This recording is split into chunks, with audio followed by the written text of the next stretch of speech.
sometimes to find certain things, certain suspicious transaction amounts. So we're going to talk about some of those things. So how do we identify suspicious transaction amounts? Well, one of the ways to do it is to look for amounts that are very large. That's very simple. We'll look at it shortly. Another thing to do is to look at small amounts, because sometimes people, use the small amounts to fly below the radar. We're also going to look at something called outliers. Then we are going to look at Benford analysis, which some of you would have heard of. We're also going to talk about whole numbers and how whole numbers can actually be a bit suspicious. We're going to look at multiples of 10 and other multiples. We're going to see if certain amounts have been repeated multiple times. It's suspicious if the same amount is repeated over and over, depending obviously on your environment. We're also going to check if items were sold for less than market value, and I mean for a lot less than market value. It sometimes indicates money laundering. Repeated amounts near a threshold, we might talk about it, we might not have time to. The last topic, similar amounts, we're probably not going to talk about here. I'm just mentioning it because sometimes amounts are not identical. People sometimes deliberately change the payments, let's say, to suppliers or payments to themselves so that they are slightly different, but they still have their favorite numbers and their numbers tend to be similar. You'll notice I said there were similar amounts. That's to figure out if two amounts are similar requires a lot of work. In fact, normally we would require scripting to do that. So if you've done scripting, training already, if you've attended it, you can go and write scripts for yourselves to figure out how to identify similar amounts. But it is quite a lot of work. If you haven't done scripting or you don't have the time to write such scripts, get an ACL consultant, for goodness sake, to write the script for you. It's worth, getting such a script, but it is a lot of work. Anyway, let's go through some of these topics. Let's talk firstly about the large amounts.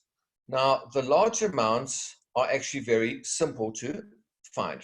So my ACL is here. Okay, large amounts are very simple to find. So one of the things I could use is obviously the statistics command. I could go to analyze statistics, and I might decide I want to look at the sales price. We did this in the beginner's course, this command, right? We go to the more tab. If we want to change the number of high and the number of low from 5, maybe I want the top 8, the 8 highest and the 8 lowest values, and I click OK, and of course I get that. Let me just switch that off. Right, so I would need to know, obviously, in my organization, what exactly constitutes a big amount or a small amount. Now, if my amounts start at approximately 1,000 Rand, all of these are suspicious. So it tells me immediately there's a problem. But it doesn't tell me exactly which of those amounts are, if there are other amounts that are suspicious, because I only asked for the top 8. So quite simply, I would use a basic filter where I would say, show me where the sales price is less than, let's say, 1,000. So nothing radical, nothing difficult that we haven't done in the beginner's course so far. Basic filters, basic statistics. Happy with that? Okay. Right, so nothing too exciting there. So that's how we would look for high amounts and low amounts, generally speaking, just using filters and statistics. That's obviously not the most interesting part of today, because that's very basic for you guys. Let's talk about outliers first.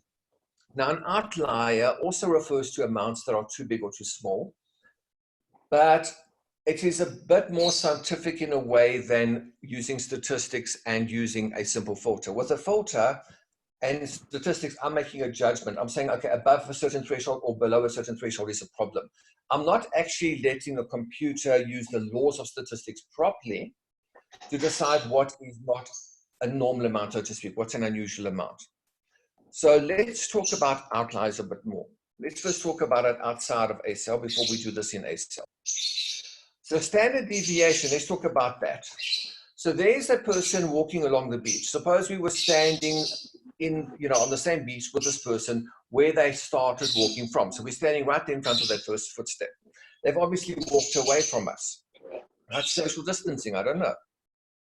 Right, so let's say the size of a step, of this person's step, is 20 centimeters. So if you measure, take the same measure, and you measure from where the one footstep stops to where the next footstep starts, let's say it turns out it's 20 centimeters in size, that footstep, the size of the actual step, should I say. So this person has deviated from their starting position where we are standing at the moment. If they walked only 1 step away, they would have deviated by 20 centimeters. If they walked 2 steps away, they would have walked 2 standard deviations away from their starting position. So they would have walked 40 centimeters in total. If they walked 3 steps away, 3 standard deviations, they would be 60 centimeters away from us. Of course, if they keep going, they're going to eventually get very far from us. Now, after how many steps are they far from us? Are they far from us after they've walked 10 steps of 20 centimeters each, 3 steps, 100 steps? It's a bit of a subjective decision what we consider to be far away from us. Now, in statistics, standard deviation is basically the same as the step. But normally we don't have well, at least not in transaction values. We don't talk about, steps, physical steps in that. We talk about rand values, dollar values, shilling values, and so forth. So the size of a deviation, let's say, for a transaction amount is 500 Rand. Obviously, it will change based on your set. This is just an example. It's not a fixed amount for every data set. This is just an example. So the size of the step, so to speak, away from a certain amount, we decide in our data set is 500 Rand. So what happens then? Okay, sorry, just a second. So what happens then is that we have, let's say, an amount of transaction value of 3,200 Rand. And let's say we have a starting amount of 1,000 Rand. So remember with the beach example. With the beach example, we were standing just where that person started walking from. In the transaction value example, we are standing where the 1,000 Rand is, so to speak, on the number line. So if we walk, so to speak, 4 standard deviations from 1,000, we're going to walk, 4 times a step of 500 gives me a total distance of 5,000 Rand. So I'm going to walk 2,000 Rand. So I'm going to walk 2,000 Rand away from 1,000 Rand. So if I walk 2,000 Rand away from 1,000 Rand, I will get to 3,000 Rand. Now the transaction value I have is 3,200. It's a little bit more than 4 steps away from 1,000 Rand. A little bit more than 4 standard deviations away from 1,000 Rand if we assume that our standard deviation is 500 Rand. Now, again, there's this question. Is the amount of 3,200, this transaction value, far away from 1,000 Rand? Just as the question was with the person on the beach, after how many steps, after how many standard deviations is that person far away from us? It's a bit of a subjective decision again. Now, if we decide that if you walk up to 4 steps away, up to 2,000 Rand away, so in other words, to 3,000 Rand, if the amount, our starting point was 1,000 Rand, then we are prepared to say if you walk up to 3,000 Rand, it's okay still. After 3,000 Rand, you walk too far on the number line. In other words, 3,200 Rand is an outlier. It's too far away from our starting point. Okay. So now that starting point, for lack of a better term, let me just call it the normal amount. So let's say the normal transaction value for our data set is 1,000 Rand. Now, obviously, you probably won't have a transaction value of exactly 1,000 Rand, but we would use the transaction amounts in your table to calculate what is a so-called normal amount. Now, that normal amount, to calculate it, we either use the mean, the average of those amounts, or we use the median. Median is just where you say, I've got a lot of amounts. If I sort them in order and I pick the middle one, that's my median. Now, we don't have to worry too much about that for the moment. You can play in the office with your data and decide when you work with outliers, should you use the mean, the average, to calculate what's a normal amount, to calculate that 1,000 Rand or whatever it might be in your data, or should you use the average? You can play with that in the office and see in the office which one works best for you. So let's go do this quickly in ACL. I'm going to open this AR table, which you guys actually have from your beginner's course. And I have all these different transaction values. So I want to see which are outliers, which things amounts are not reasonable, too big or too small, too far away from a normal amount. And of course, I've got to calculate what a normal amount is. So I would go simply to analyze. Then I would go to outliers. And I would need to choose the method for deciding if deciding how to, I need to choose the method to calculate what is a normal amount. So that 1,000 Rand I had in my example. Should I use the average to calculate it or the median? Again, as I said, you rather play with these two settings in the office, see which one works for you better. It might be a case of the median works better in some data sets that you have in the office, and sometimes the average works better. But I'll just leave it on median for this exercise. Now, the number of standard deviations, remember, is the number of steps I'm taking away from this normal amount. Now, the default is 3. I'll accept that default for this demonstration, but you could make it 2 steps away, 4 steps away, whatever you want. So by leaving it as 3, what I'm telling ACL is, when a certain transaction value is more than 3 steps, more than 3 standard deviations away from the normal amount, from the median, then we have a problem. It's too far away from what's normal. So I would, as an auditor, investigate those amounts. Now, there are 3 sections here: primary keys, I see, on field, and other fields. For the moment, I'm going to ignore this first section called primary keys. So I'm going to click on no key to tell ACL, gray it out. I don't want to use that section right now. Now, I need to decide in which column, or rather, I need to tell ACL which column contains the transaction values that I want to analyze to see if there are any outliers. Now, this is an exciting table. As you know, there's only one numeric field, so I'll choose the amount field. And if you do want additional information about these strange amounts, in other words, if we do have some outliers, do you want to know, for example, what is the customer number for those people, or the invoice date for those amounts? You come to the section other fields and choose it. So I'm going to choose just customer number.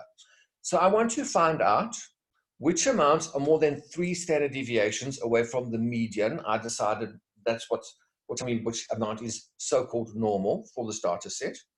And once I found those amounts that are very far from the median, I want to know who the customers are that we did business with when it came to those amounts. I can investigate further.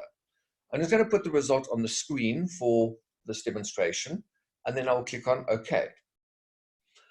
And this is the result I get. Now let's quickly look here. There's this median column. My normal amount for this data set, based on my setting median, is approximately 569 Rand. The size of a step away is not 20 centimeters, but rather 853 Rand and 7 cents. Now you can do a calculation on your own. For example, with this one, it's easier to do a calculation with this one first. You basically say, okay, I have a normal amount of 569. I need to walk away from that in steps of 853 Rand. Now we said, I'm prepared to walk 3 steps away before I start asking questions. So take that 853 times by 3, you'll get an answer. Add that to 569, and you'll see the answer you get is smaller than this 3,100. So this 3,100 is too far away from the median. That's a problem. I need to investigate this. And here we can see the different customer numbers for these people, or sorry, for these different problematic or potentially problematic transactions. Now, this analysis I did, it's all well and good, but there could be an issue. There are different customer numbers in this AR table. You can see it from the result. You can see it from the original data. Now, if these customers are very, very different in the sense that they have different levels of income, I'm actually maybe potentially comparing customers who earn 10 million Rand a month, like auditors, with customers who earn 500 Rand a month or 2,000 Rand a month and so forth. So I'm basically calculating what is normal based on a very, very, very big data set of very different customers, which doesn't make logical sense if the scenario I described is, what's happening here. So what I should do is I should rather modify this. I'm now going to untick no key. I want to tell ACL, work out the standard deviation for me for each customer number. So I'm basically saying for each customer number, calculate what's a normal amount using the median. Walk 3 standard deviations away from what's normal for that customer, and any transaction amounts for that particular customer that are too far away from what's normal, show me. Now, of course, I don't need to select customer number here because I already selected it there, but I'll just leave it because of the time constraints we have at the moment. So I'll click OK, and the result looks quite different. So our median has changed because this customer, 65003, has a normal, so-called normal transaction value of 663 Rand. Customer 262001 has a normal transaction value of 450. Now, this particular customer, 262001, has 2 outliers. These 2 amounts are too far away from what the median is, from what the so-called normal amount is for that particular customer. So we would need to investigate this. Now, banks, for example, might use this if they're checking to see if there's money laundering, is someone depositing unusually large or unusually small amounts of money and so forth. This is one of the things they could use outliers.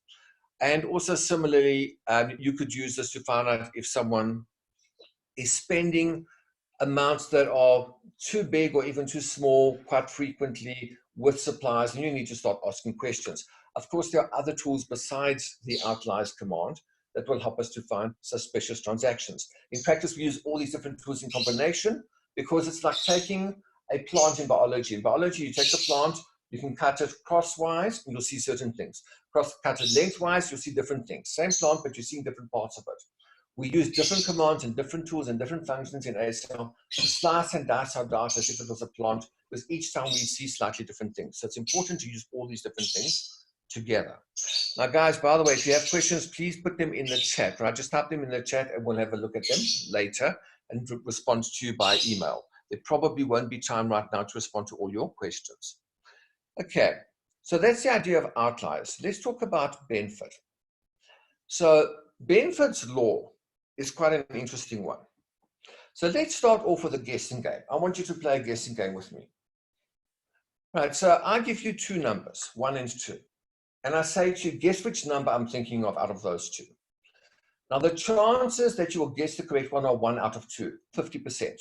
Right? You have a 50% chance of guessing correctly which number I'm thinking of. Now, make the game more interesting.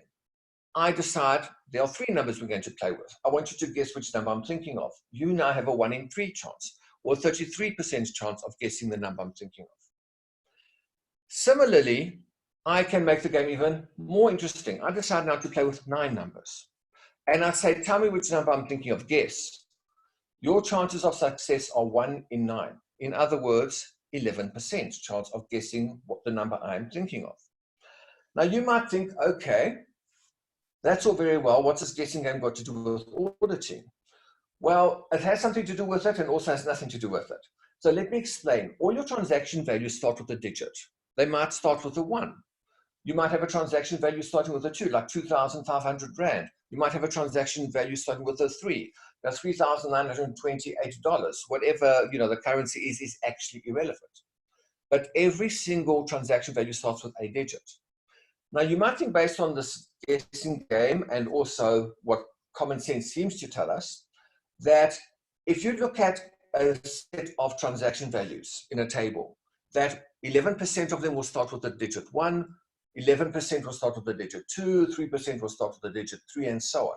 However, that's not actually what happens in practice. In practice, something much more interesting happens.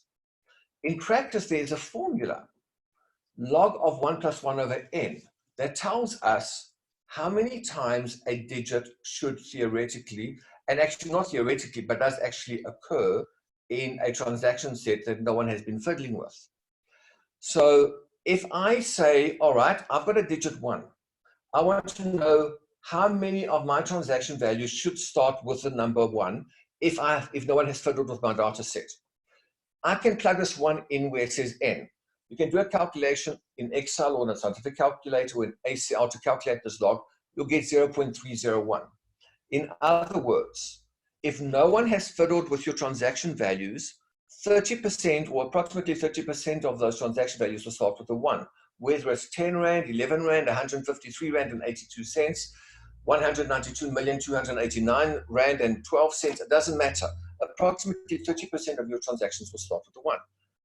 If you plug 2 into the calculation instead of n, into the formula, you'll see that approximately 17 to 18% of your transactions should start with a 2, or transaction amounts rather. And so you can go on, and you can see that these are the percentages of what you should get. About only 4%, 4.5% of your total transaction amounts should be numbers that start with the digit 9. Now, it might seem a bit counterintuitive, and we don't have time to go into all the intuition here, but to give you a very rough idea of why this kind of makes sense at this stage, based on this very rough example, think of an organization, maybe a dealership, a general dealership that sells all sorts of things. They sell lawnmowers, they sell packets of chips, they sell chocolates, they sell washing powder, they sell all sorts of things. Now, obviously, their products are priced very differently. But what are the chances that everyone's going to rush into these shops every day to buy things for these very, very expensive amounts? Now, 9,000 Rand or 10,000 Rand or whatever it is. Most of the amounts will be quite small. They'll start with the number 1, maybe some with the number 2. And as the digits get bigger, so the chances of someone buying that product decrease. Now, that's not the best example. We don't have time to look at it completely. Go onto the internet, go Google Benfords Law, go into YouTube. There are some people that give you lots of different examples to help you understand intuitively why these percentages behave the way they do. Now, obviously, intuition is not good enough in mathematics. Intuition is where we start. We say we think that we spotted a pattern. We think that 30% of the numbers should start with the digit 1. We think 17% should start with the 2. This is the pattern we think we spotted. But we have to prove it before we can say to the whole world, you know what, I've discovered something amazing, this works. Now, what is very interesting, by the way, is these numbers hold not just with transaction values, they hold with the heights of mountains, the lengths of rivers, how many walls there are on the flower. They hold with, the numbers of, people's street address, the number they stay at house number 10, house number 30, whatever it is. It actually holds with lots and lots of things, surprisingly. Now, just some big names that you would probably hear along the way when talking about Benford. There's someone called Simon Newcomb. In 1881, he was the person who actually discovered this law. Okay, but he never proved it. As I said, you can't just give it to people and say, oh, well, it works. But that's what he did. He said, people, this works. Don't ask me for a proof. Are you too stupid to see that it's obvious that it works? That was his attitude. That was literally his attitude. So it does work, but he never bothered with a proof. Then Frank Benford came along and in 1938 rediscovered this. I don't know if he looked at Newcomb's work or if he found it independently again, but he rediscovered this. And he also didn't prove it, and it frustrated him. He wanted to prove it, but he could see it seemed to work. And then later along came someone called Theodore Hill in 1995 only, more than 100 years after Simon Newcomb's discovery, and he managed to mathematically prove this actually works. Now, Mark Negrini, he's just an author. He wrote about Benfords Law. Even though Simon Newcomb discovered it originally, even though Theodore Hill's actually the one that proved it, it's called Benfords Law now. Some people call it Newcomb-Benford Law. And Mark Negrini, by the way, is a forensic auditor. So he uses this a lot in forensic auditing to detect fraud because the numbers do not follow the normal pattern that is indicated on the left-hand side of the screen. And by the way, for those of you interested, Mark Negrini was educated at the University of Cape Town, at the University of Stellenbosch as well. And then he emigrated to the US. I mean, I suspect he had a choice between the US and the UK. And he maybe thought, do I want to be part of Europe? Well, I don't know. So he went to the US. But anyway, so there on the left-hand side is a formula. You don't have to know it. It's just for interest sake, but I encourage you to read about these things. Those are the big names that you're going to encounter on the right-hand side when you read different literature. Don't get confused about who did what. Otherwise, you do actually become confused about the actual theory, strange as it sounds. Right. So before I can use Benford in a data set, it's all very well to say, oh, there's a formula that will tell me 30% of the amounts of this, that, the other. Before I can use Benford, I need to have at least 500 transactions. Now imagine I give you 2 transactions only, 2 transaction amounts, and I say to you, is there fraud here? Are these amounts unusual? How are you supposed to guess? You need to see enough transaction amounts so that you can make an informed decision. So with the laws of statistics, to decide based on 2 transactions or 3 transactions what the probability is that we've got the correct transaction values or valid transaction values is very dangerous. So you need at least 500 transactions in your data set. Another thing is you must have transactions where each digit must be able to appear in each position. So, for example, I've got a transaction value of 1,348. And then the second transaction value, I've got 951. Notice in the first transaction value, the 1 is the first digit. In the next one, it's the third digit. Now, in my first transaction value, the 8 is the fourth digit. And in the last one, in this last example, it's the first digit. Now, so what I'm trying to tell you is that you shouldn't have a situation where you say, okay, none of my transactions will ever have a second digit that is a 4. That is not normal. Transaction amounts are transaction amounts. You buy something, you can't tell the supplier will only buy from you if the second digit isn't a 4. the amount you're going to charge me. That makes no sense. So the second digit or the first digit or the third digit or the 10th digit, whichever digit, isn't allowed to be anything from 0 to 9, there's a problem. And the first digit obviously won't be 0, but anywhere else there could be a 0. So it has to be a normal price, a normal cost, a normal number of hours, something that is not artificial. Okay. And that brings me to the next one. The numbers must be natural, not natural in the sense of mathematically natural numbers, as in 1, 2, 3, not like that. They mustn't be document numbers. They mustn't be random numbers like with my guessing game. Okay. So for those of you who thought you could apply Benford to the lotto numbers to predict what's going to win, sorry, it won't work. They're not like transaction amounts that are natural. They are completely random. You're still not going to win the jackpot. So it has to be something that occurs naturally, so to speak, amounts that people process every single day. Another requirement before you can apply this Benford formula is that the transactions must be comparable. So for example, they must be from the same financial period, because you have something called inflation.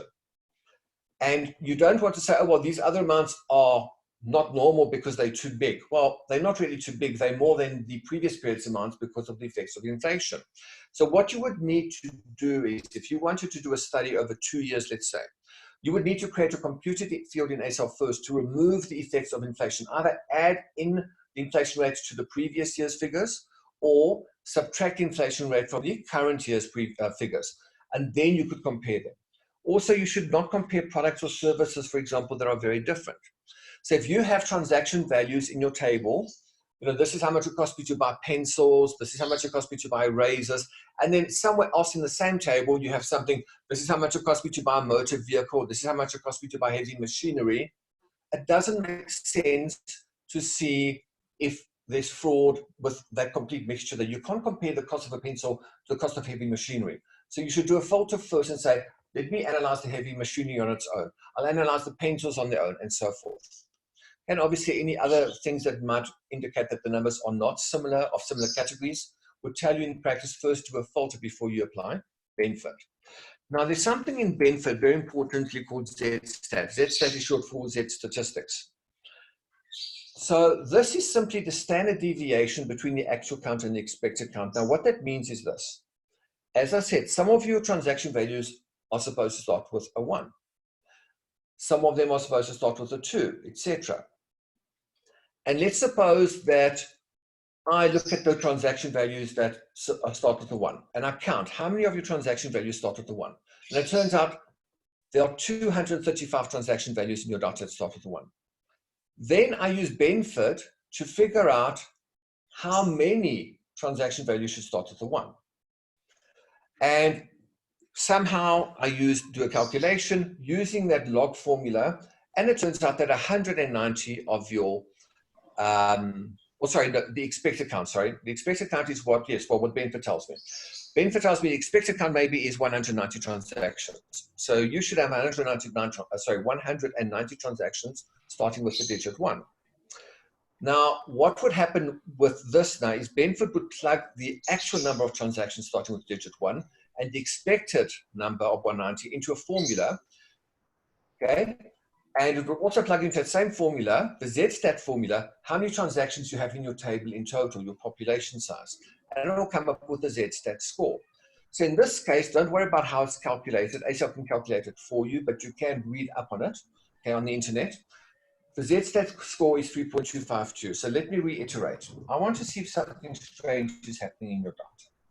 So I decide, for example, to count how many of the transaction values in your table in ACL start with the digit 1, and I discover there are 235 of these. I now use Benford to calculate how many of your transaction amounts should actually start with the digit 1, and it turns out 190 of them should start with a 1.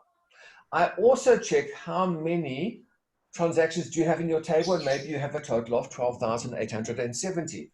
Those three values, 235, 190, and 12,870, are plugged into some formula to calculate what's called the Z-stat score. And in this case, based on the values you see there, I get a Z-stat score of 3.252. Now, there's a significant Z-stat score. What we say that 1.96 is significant. It's a significant Z-stat score. In other words, anything over 1.96 with a Z-stat score, any transaction with a Z-stat score of over 1.96, or rather any digit, you should investigate. In other words, in my example, I was checking the Z-stat score for your transaction values that start with a 1.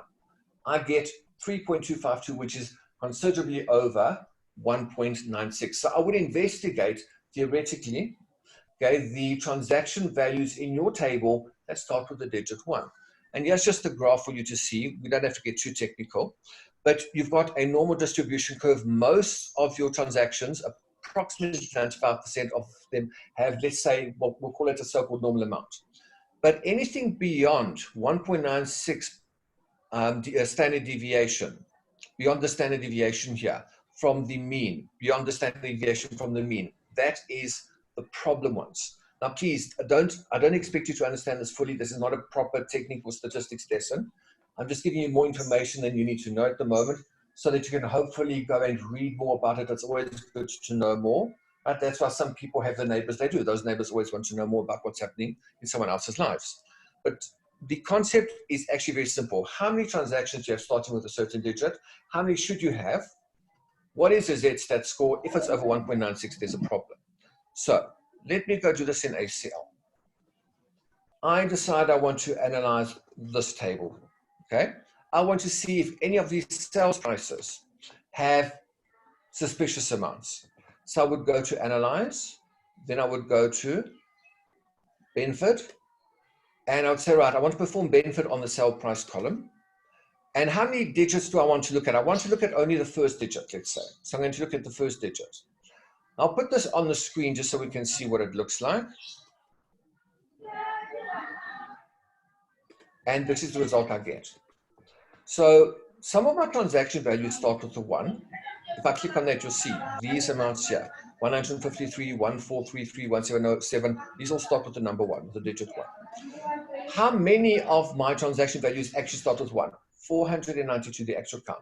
Based on Benfords Law, based on that formula, the log formula, how many should start with a 1? 465.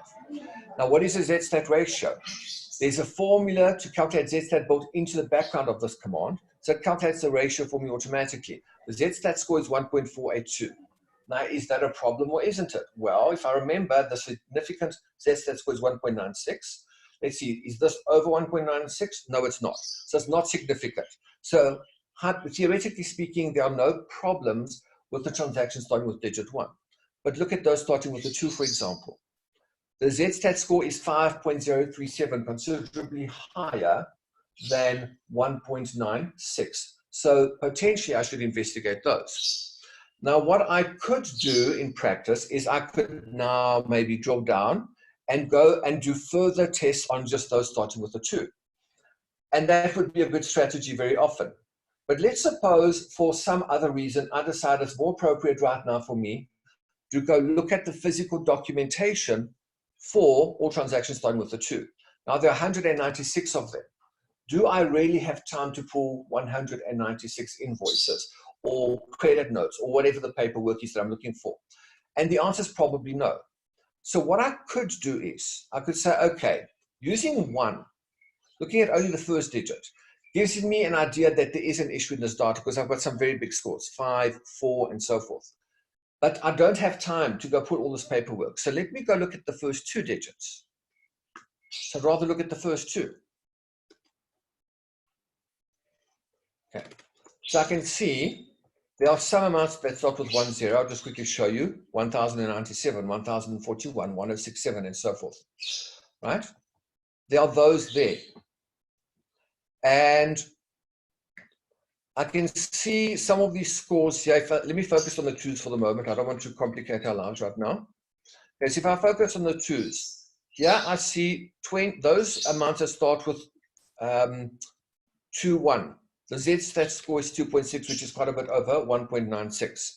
This is even worse. So if I'm going to pull documents, I might pull a few from the 2 that start where the amounts start with 2, 1, some that start with 2, 2, and so on. I won't bother with anything that starts with 2, 5. Do you see that?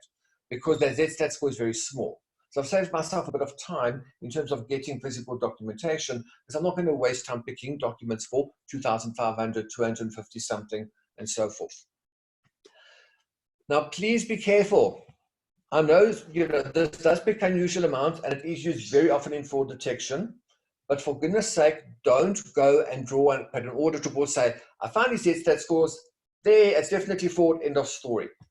You probably would be right, there probably is fraud, but just double check, because you might have used a data set that's not suitable for benefit analysis by accident, but in any case, you would need additional documentation or additional tests to prove that what you got here is actually correct, that there is fraud going on with some of these amounts.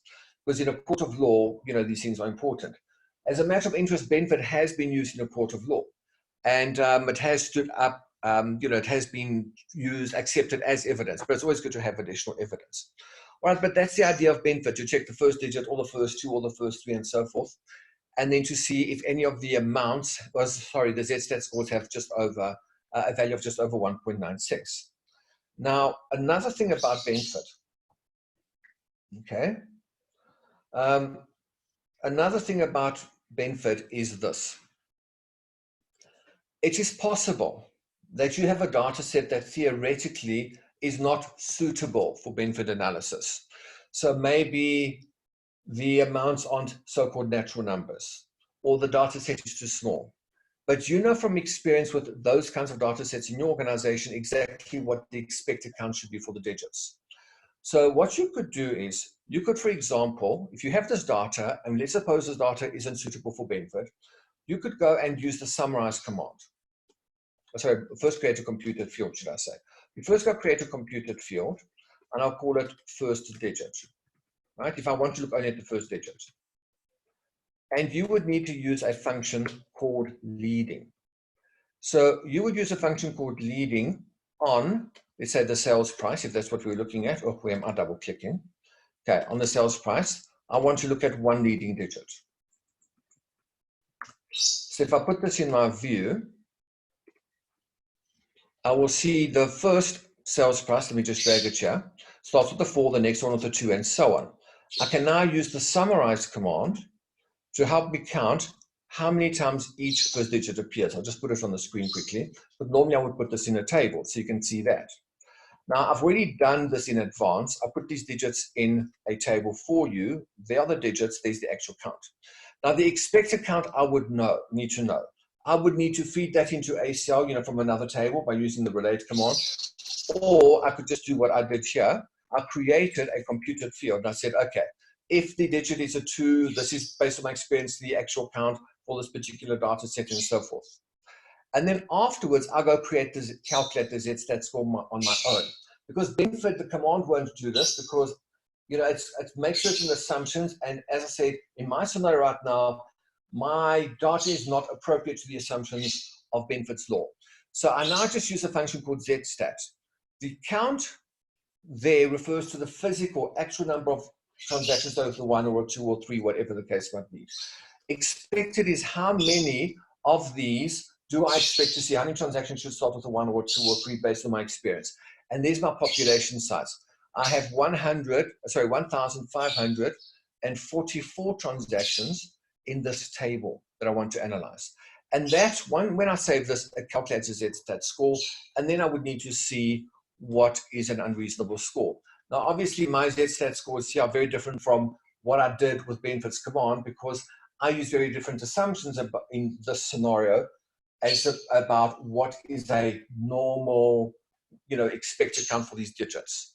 Okay, because in this scenario, I'm saying maybe my data isn't suitable to applying Benford's command straight away. It doesn't meet some of those criteria I showed you on one of my slides. But that's basically Benford's command. Right. So now let's move on. Okay. Let's talk about the mod function. The mod function calculates a remainder. So if I do a calculation like this with mathematics, normal mathematics, I say I'm going to take 7 divided by 3. What do I get? Well, 3 goes into 2 twice, but 2 times 3 gives me 6. So I haven't used up all of the 7, so to speak. So there's a remainder of 1. If I take 36 divided by 9, 9 goes into 36 exactly 4 times. The remainder is 0. And here I've got another calculation, 88 divided by 5 gives me 17, and there's a remainder of 3. Now, if I want to calculate the remainder in ACL, what I would do is I would use the mod function and it would look like that. ACL takes 7, divide by 3, but only tell me the remainder. So this function will give me an answer of 1. It won't give me the part about the 2. It will just say 1. This next example, this function here will give me 0 as an answer. That one will give me 3 as an answer to calculate the remainder. Now you might ask, but now why do I want to calculate remainders? Well, remember, we're looking for amounts that are a bit suspicious. And sometimes, people, what they do is when they process funny amounts that they shouldn't be processing, they don't think carefully about what they're processing. So they make lots of amounts whole numbers. The 8,900 ends in a 0. It's divisible by 10, in other words. Or they have a number like 9,120, but again, it ends in a 0. It's divisible by 10. So if you divide 10 into that number, you get 0. So I could do a normal filter, and I could say, take the mod function, and I want to take whatever the sales price is, divided by 10, and I'm going to say, show me where the remainder you get is 0. In other words, 10 goes in exactly. And I get those results there. You see there, 743, 0. 219, 0. They all end in 0. Now, of course, that doesn't prove that there's a problem automatically. But what I could do is just count quickly to see how many of these there are. And I see there are 28 out of 1,444. Now, you might think, well, 28 is not too serious, and you might be right. You need to know your data a bit. But what you could do, I'm not going to do it now because of a time constraint, but what you could do is you could now go and summarize or classify the user ID as well to see if a lot of these amounts that we've picked up come mainly from one particular user. It might be the case. Then you need to investigate definitely those amounts for that particular user. Right now, let's suppose people are a bit wise to what we're doing here. They know we're going to check for these zeros. So instead of using 0 as a multiple, 10 as a multiple, they use 2. So it won't be 7430, they capture it as 7432. Now we could go and say, okay, I'm going to do another filter, model the sales price, comma 2 equals 0. So when I divide by 2, show me where the remainder is 0. Of course, these people could choose all sorts of divisors. So ultimately, the best way to make sure you pick up every single possible multiple, did they put a 2 or 3 or 5, or what did they put, is to use a script, because a script can loop. It can systematically go through a number of divisors. Now, if you write a script, if you know scripting, don't waste your time checking, for example, if the number 4 goes into this amount. If you check the number 2, if the number 2 goes in there, it's good enough already. Because 4 is just 2 times 2, right? You need to, if you know scripting, write a script that only checks the prime numbers. Does 2 go into this number? Does 3 go in? Does 5 go in? Does 7 go in? Does 11 go in? And so forth. But for that to be done systematically without too much pain, you need scripting. For those of you who don't need scripting, who haven't done scripting yet, who don't know how to write scripts, trust me, not just for this test, but for everything, you want scripts. You want to automate everything, right? So I would then use a script to run through all the different prime numbers and see what goes in here, an exact number of times.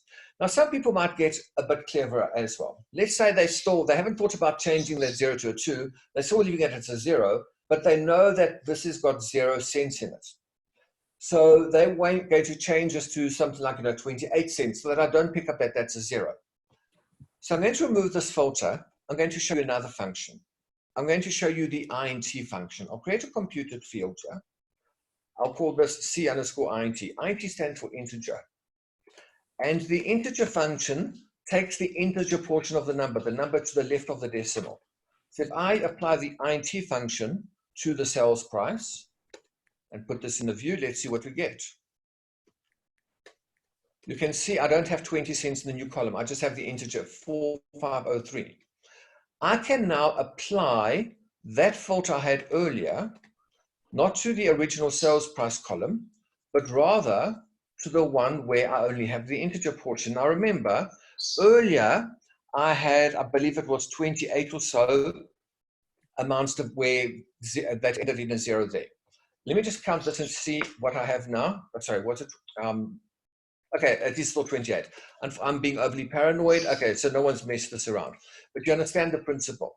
Sometimes people do mess with the cents. So what you then do is you go ahead and remove the cents and see if you get a bigger result. Sometimes you actually do. I've seen it before, right? Unfortunately, not in this data. These people are too honest. Very, very disappointing. Okay, So the INT takes just the integer portion, and then you can see if those numbers divide exactly by a certain thing. But there's another thing people sometimes do. They don't think that they're capturing only whole numbers. So it might be 7430, it might be 7432, but the sense is always zero.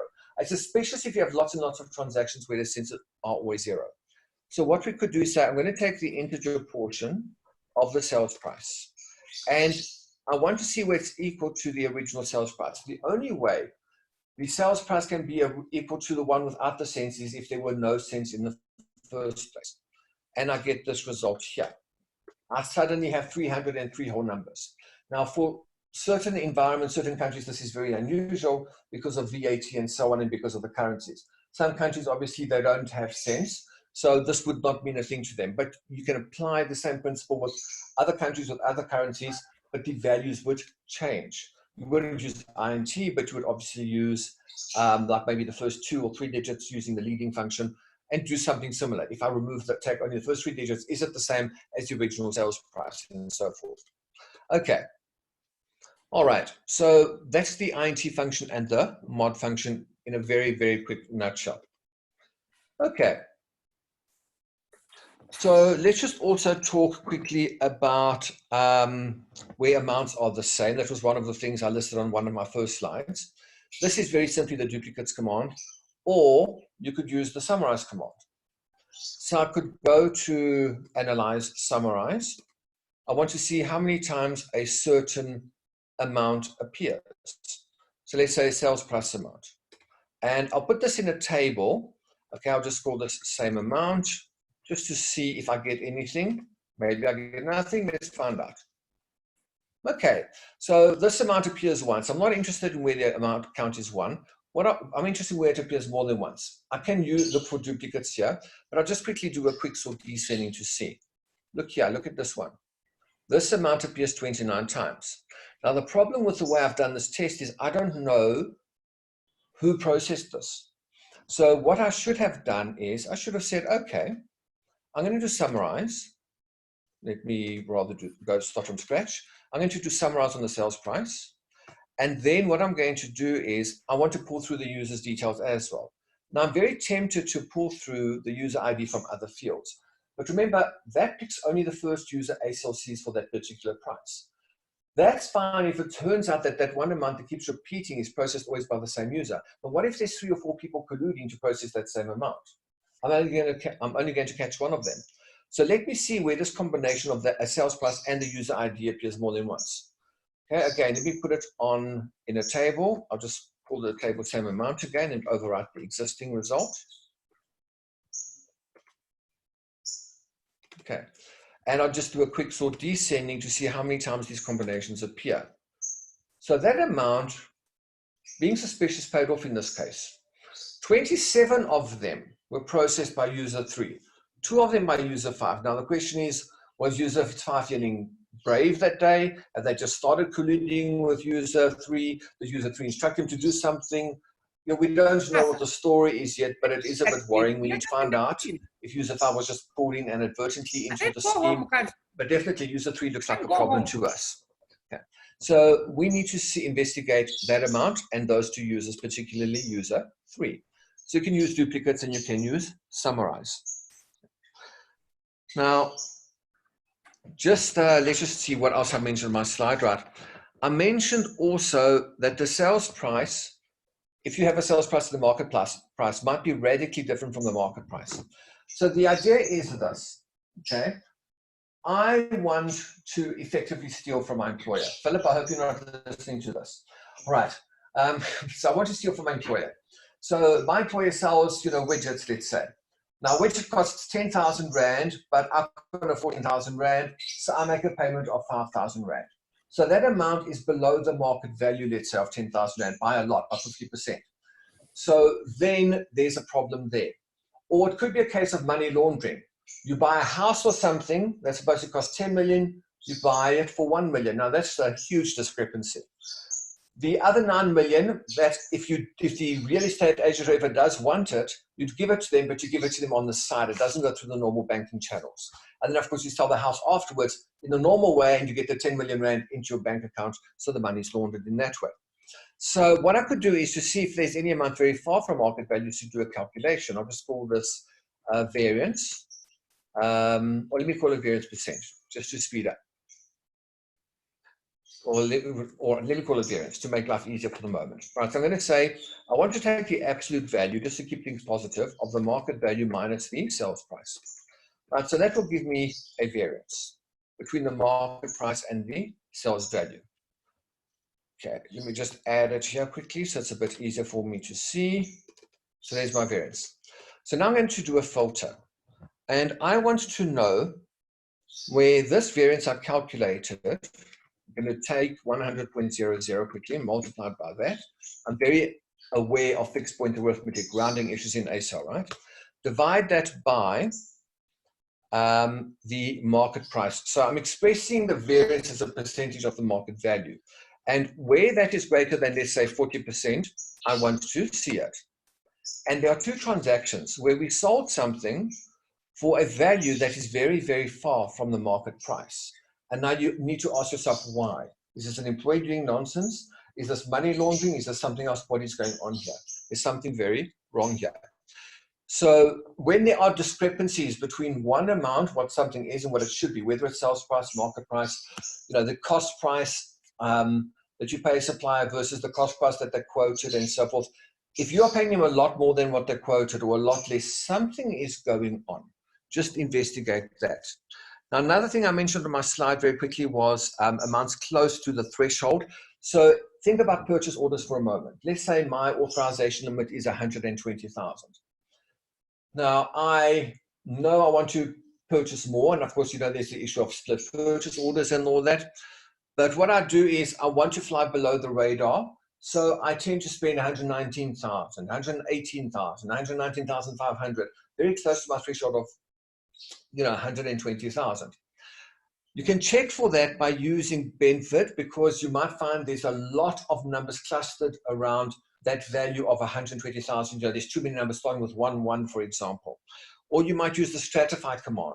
But you use the stratify command and you create ranges that are very, very small, maybe 100 rand in size, so that you can see if there's a huge cluster towards the bottom. Okay? Alternatively, you could use the rec offset function, which I know a lot of you love, together with in calculations and filters. There's no time to talk about it now. But the idea is that you sort the data in ascending order by amount, and you subtract different amounts, or you do filters using rec offset and say, show me where this amount is close to that. And you give these values scores if they're close to one another. So a lot of them will have a score of, let's say, 1. A lot of them will have a score of 2, or whatever you decide the score should be. We do this in the advanced scripting course, by the way, something like this exercise, using the group command and something else, right, in advanced scripting.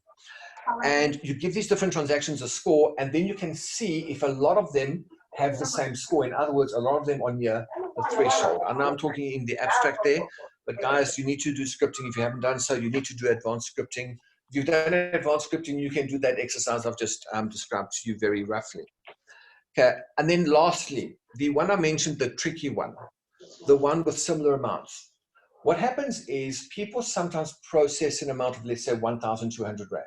Now, they don't want it to look exactly the same the next time, so it becomes 1,210. Then it becomes 1,201. But you see, the digits are more or less the same, just in different positions. Now, you might think you can use fuzzy duplicates to find that, and you would be correct to a point. The problem is 1,200 looks very similar. The Levenstein distance from that to 4,900 is very small. So you might pick up two things as possible duplicates are completely unrelated. So you could use fuzzy duplicates as a start, but you'd have lots and lots and lots of work to do. You definitely need a script for that one. Okay, so guys, there's a lot of different ways to find problem amounts, suspicious amounts. I've only mentioned some of them. Some of the methods are very simple. Some of the ways are more complex, and you need scripts to do them. As I said, if you haven't done scripting, for goodness sake, for your own sake, do it. Not just for these tests, but for others. Now, let's just check. Is there anyone that has a question that you've posted? Okay. Okay, if you have a question, I think you got my email address, by the way, when you registered for this. Is that correct? Because if you have a question and you didn't get a chance to post it, please just email it to me. Okay. All right, guys. So if there's no question, I will check with my, okay, so I will check to see if this is recorded. I've tried to record it. We're busy testing this, so hopefully it has recorded. So if it has recorded, then I'll see if we can get it to you guys. All right. Okay, guys, well, have a good day. Stay away from any spaza shop called Edwin's Spaza Shop, and I hope my colleague Edwin is listening. Otherwise, this was a wasted insult. Okay. Keep on, guys. Have a good day. Bye. Thank you.